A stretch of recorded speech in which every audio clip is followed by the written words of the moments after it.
All right, we are here, Kim Hensley here with the Urban Homestead, Bristol, Virginia. I'm doing a demonstration here on how to do a whip and tongue graft. Grafting's been around for millennia. Have peeps here in the background. I'm brooding a few of those. Kids are. But grafting's been around for millennia.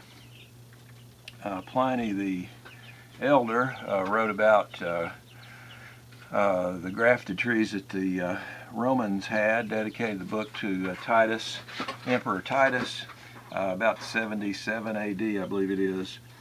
And he describes maybe a dozen or so different apples that the Romans were familiar with, and these were grafted trees.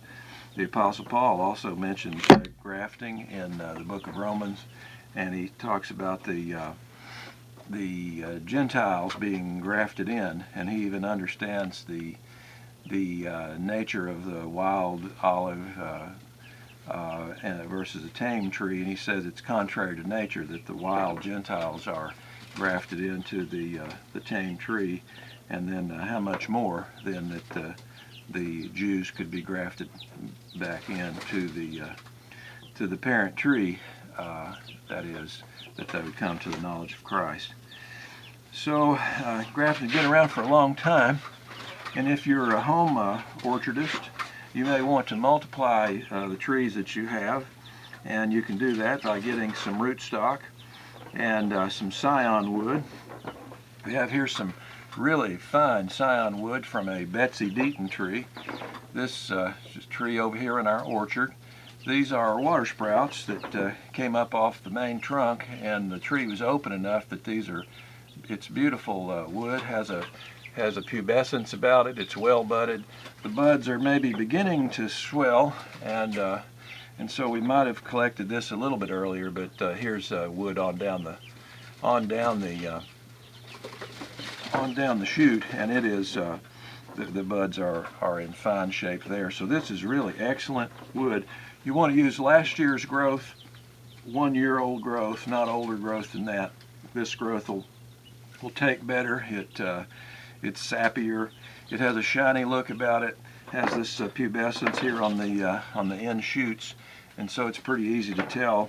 And 1/4 inch wood is what you want to get. 1/4 inch Scion wood. I'm gonna adjust this just a tad. 1/4 inch Scion wood is the size to get, and we have a variety here called the Betsy Deaton. I remember I was working at a garden center years ago when I first came to Bristol, Virginia, and I would ask all the elderly folks who came in the garden center what apples they had grown up with, and there was one fella from Mountain City, Tennessee, and I asked him what apples he grew up with, and he said, oh, we had the Ben Davis, we had maybe Virginia Beauty. He said we had the Betsy Deaton. Well, I'd never heard of the Betsy Deaton before, and sure enough, it's quite rare. It's a regional apple, grown over in North Carolina and apparently part of Tennessee there as well, but much different from the apples we have today, like a Nova Easy Grow, which sounds like a hybrid tomato, or Delcon, which sounds sort of like a corporate merger. So we've got a little poetry here with this variety, and it suggests something of how apples used to be connected more to the home.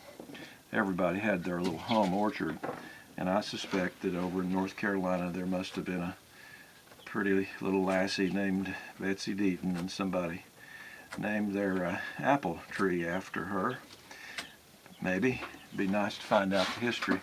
But enough on all of that. We're going to I want to show you how to do these the whip and tongue graft. And I have rootstock here.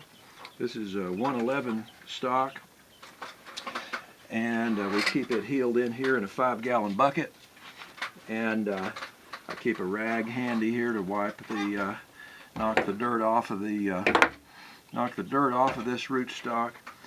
I use a Victorinox grafting knife. I've got another model here I can't remember the name of this one. It's a thicker blade. It's just been sharpened, but I like my old Victorinox. You can see there's sort of a curve to the cut that this knife made, and for whatever reason it tends to do that, and I have to make more passes through.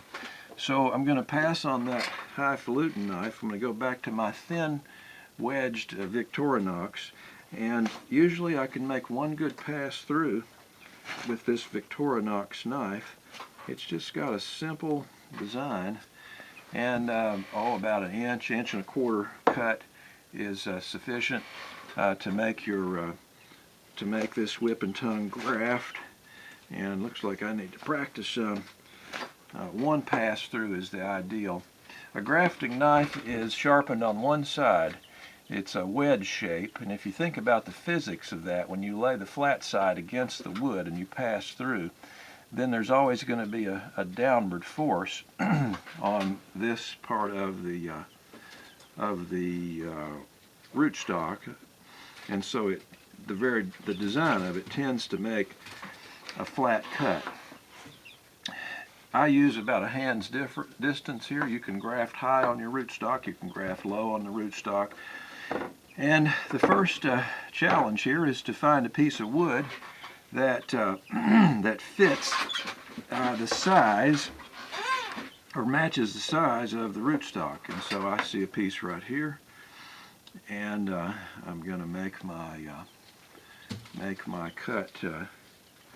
Make my cut through here. I believe I'll go ahead and cut this piece, cut it right here, and make a cut through. Try to make the same length of cut. Well, there we go. Messing up there, but you can see these two pieces of wood now match decently. You can't get a perfect match, but you want the length to match as best you can. Now you go about a third of the way down into this. 1/3 of the way down into this slice cut, and you're going to make the tongue cut. Is what we'll call this. It's a whip and tongue graft, and we cut back into the wood.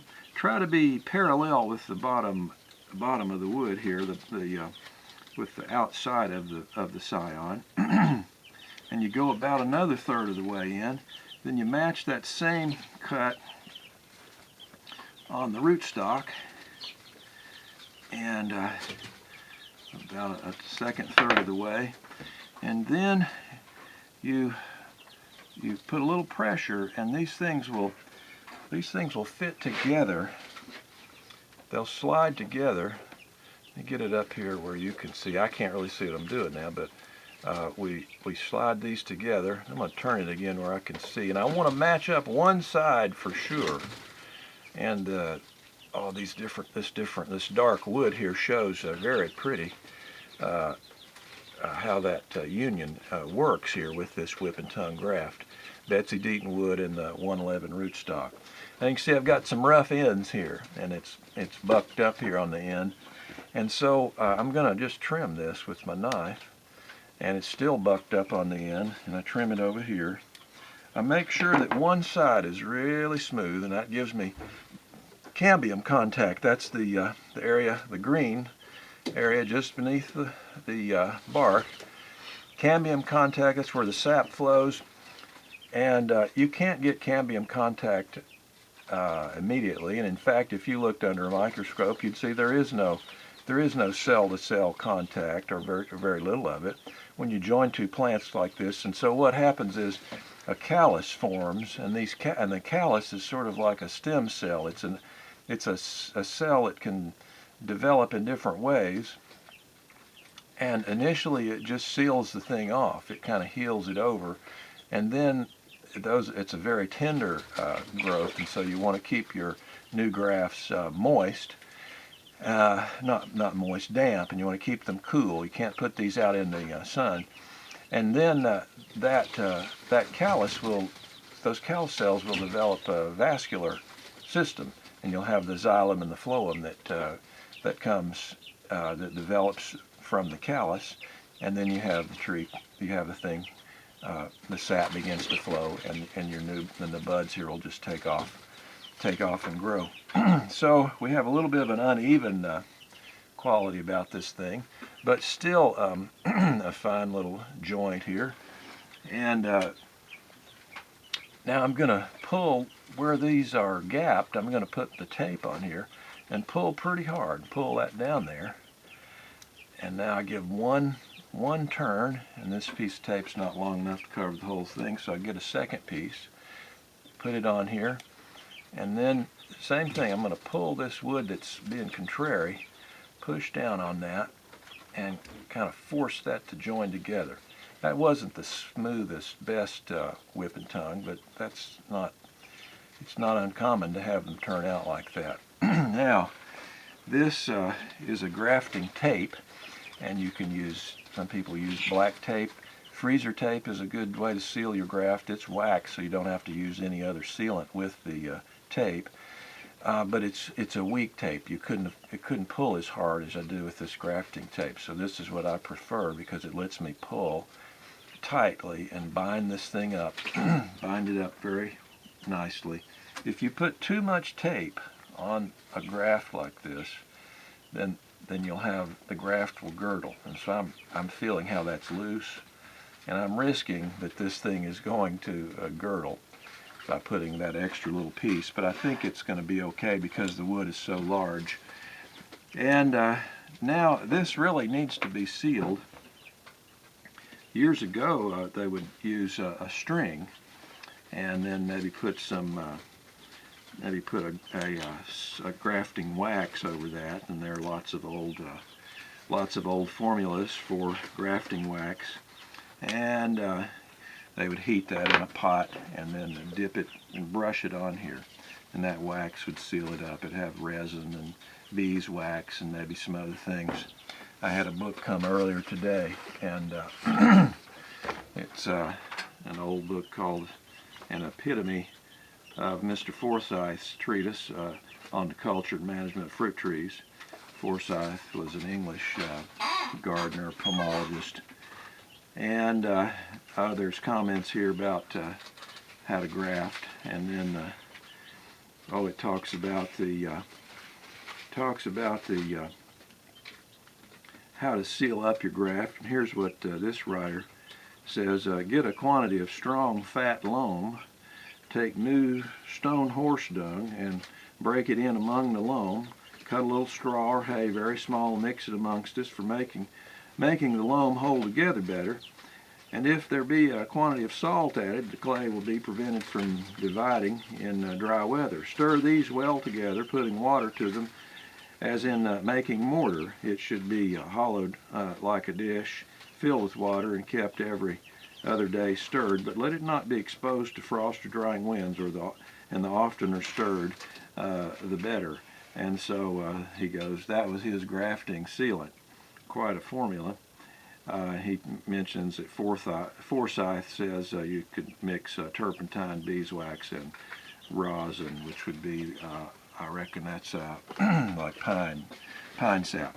So grafting wax is fine, and a lot of methods, but we use something called Parafilm, and I reckon this is out of the medical industry, Parafilm, and it stretches and seals, gives you a watertight seal. It happens to be breaking here, but you just keep wrapping that, and you can put another piece of that. It won't hurt it in the sun when these things are begin to grow. This stuff breaks down pretty quickly. It provides perfect amount of airtight seal while this young graft is getting started. So there he is. We'll label this graft, and while I'm doing other grafts, I will keep this guy moist. You can have a pile of these and they'll stay pretty wet. But if you want to be extra careful, if you're in a room that's hot, you may want to have a little wet newspaper and just keep that new graft under the newspaper. And so there is the whip and tongue graft.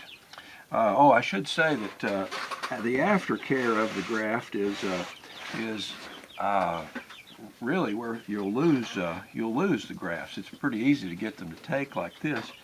But after we've joined this thing together, now we will callus it for 2 weeks or a month.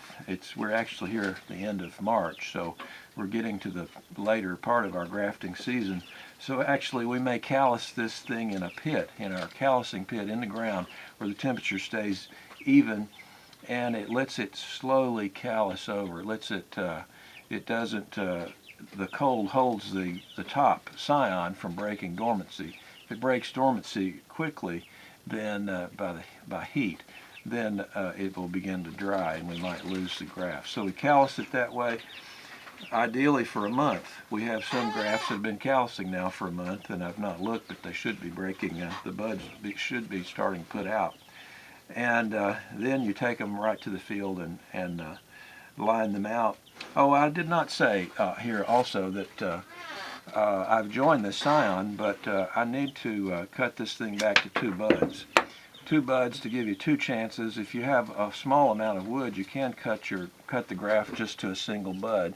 But this way, if one gets knocked off or something happens, one's weak, then you'll have 2 chances. Later in the season, you let these 2 grow for a while. Let them get on up there, maybe a foot or so, and then you catch a day when not a hot, humid day where you might encourage fire blight. But you'll prune those off at the appropriate time later in the season. Have a single whip. The rootstock that we're using here is a well-rooted stock. It's 1/4 inch plus, and if these grow well, we'll get 5 feet of new growth in the first season. So there's the summary of the whip and tongue graft. Thank you.